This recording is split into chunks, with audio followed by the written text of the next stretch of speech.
Kalau kalian mau viral, mau mudah banget untuk FYP, itu tuh mudah banget. Yes, kalian nggak salah denger, gampang banget untuk dapetin views untuk FYP, untuk viral di TikTok. Cuman, kalian mau sekedar viral, sekedar FYP, atau kalian mau jadi content creator atau influencer.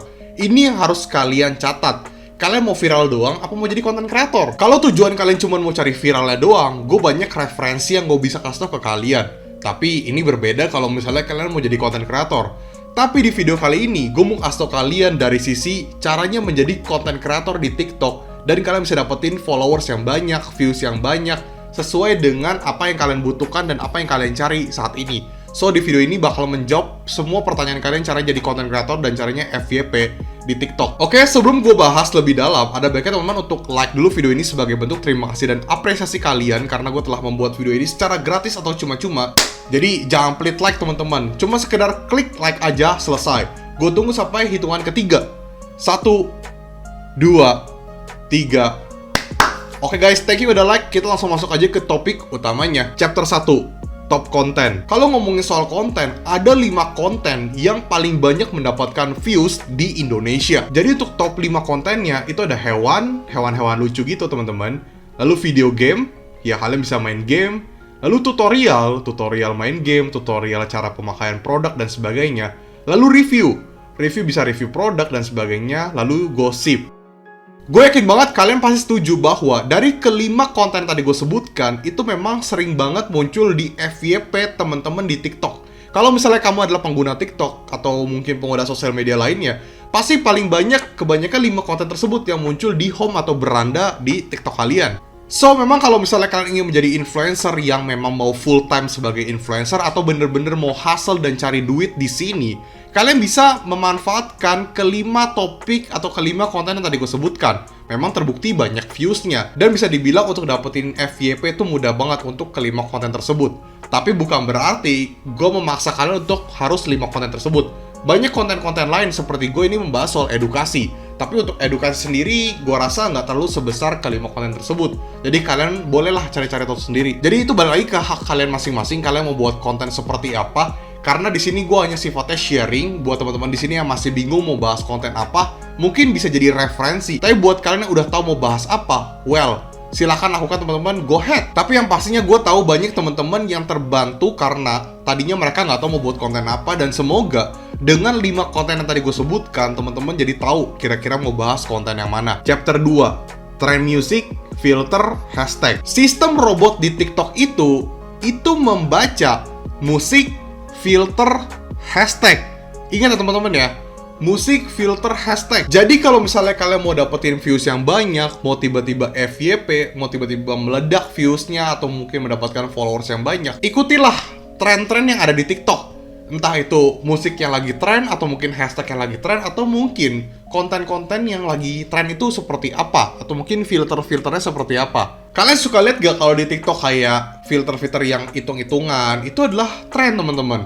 Lalu Pargoy juga merupakan tren, di mana ada tren Pargoy untuk joget-jogetnya, ada juga musik untuk khusus Pargoynya. Jadi tren-tren tersebut itu mudah banget ditemukan, dan faktanya ketika kalian melihat konten tersebut, kalian scroll, kalian akan dapat lagu itu lagi dan konten itu lagi. Kalian lihat lagi, kalian scroll lagi, kalian dapat itu lagi. Karena apa? Karena TikTok itu membaca akun kalian tuh lagi interest ke konten tersebut, lagi interest ke tren tersebut, dan TikTok tahu bahwa tren tersebut lagi naik, makanya makin disebar tuh ke home orang-orang. Jadi ketika lagi ada tren, ya kalian boleh nih untuk membuat konten-konten tersebut sesuai dengan trennya. Intinya sih di TikTok, apa yang lagi viral, apa yang lagi tren, kalian ikutin. Cuman, kalau misalnya kalian nggak nyaman dengan hal tersebut, ya jangan dipaksa. Sesuaikanlah dengan konten kalian pribadi. Kayak gue misalnya konten edukasi, gak mungkin gue Pargoy teman-teman. So, jadi sesuaikan lagi dengan konten kalian. Kalau misalnya kalian merasa cocok, kalau misalnya kalian merasa relate, ya silakan. Kalau misalnya nggak cocok, ya udah jangan dipaksa. Akan selalu ada tren-tren yang baru kok nanti setiap minggunya atau setiap bulannya. Jadi yang penting jangan ketinggalan. Chapter 3, Community Guidelines. Ini bakal penting banget buat teman-teman, dan gua harap teman-teman dengerin baik-baik. Buat teman-teman, perhatikan Community Guidelines, apalagi buat account baru yang followersnya kurang dari 100.000 followers. Apabila teman-teman melanggar Community Guidelines di TikTok, traffic kalian akan ditangguhkan. Video kalian viewsnya akan ditangguhkan, dan ini bakal ngeberatin kalian banget.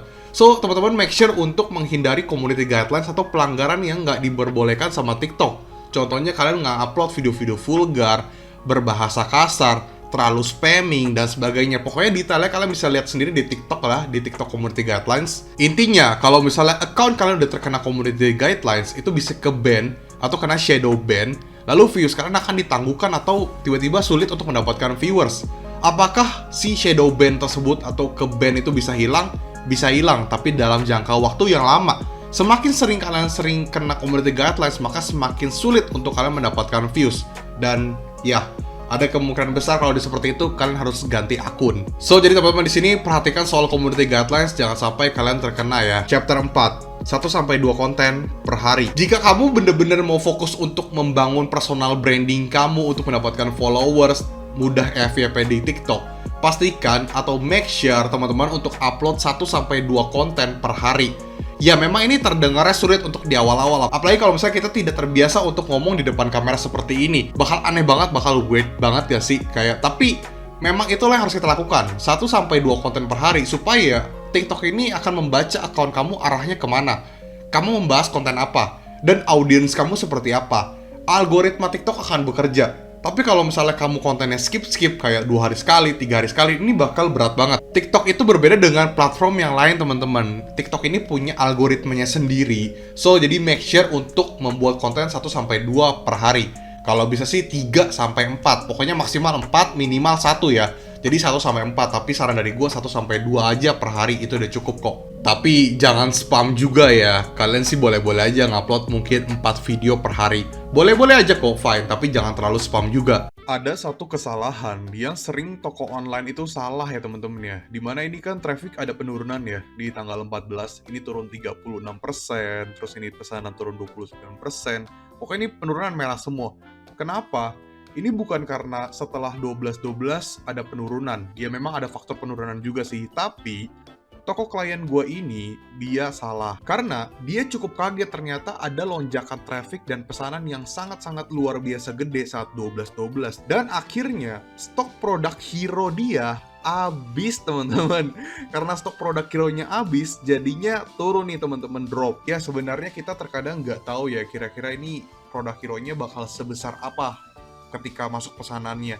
Tapi sebenarnya di saat ada event-event seperti 12-12 kemarin, kita harus mempersiapkan stok yang banyak supaya setelah event itu berakhir, kita masih ada stok berlebih untuk beberapa hari ke depan. Kalau misalnya impor berarti 1-2 bulan sebelumnya. Biar gak blunder kalau stok produk udah habis begini ya nanti ada penurunan kayak begini, dan ini cukup berbahaya. So, jadi pelajaran hari ini yang bisa kalian dapatkan adalah selalu siapkan stok produk, apalagi kalau misalnya ada event-event besar. Oke guys, segitunya video dari gue, dan itu adalah 4 tips dari gue atau 4 hal dari gue. Semoga membantu kalian dan semoga kalian mendapatkan insight dan pengalaman baru, dan semoga kalian cepet-cepet bisa menjadi content creator di TikTok dan sukses, bisa mendapatkan endorse, bisa mendapatkan views, followers, dan sebagainya.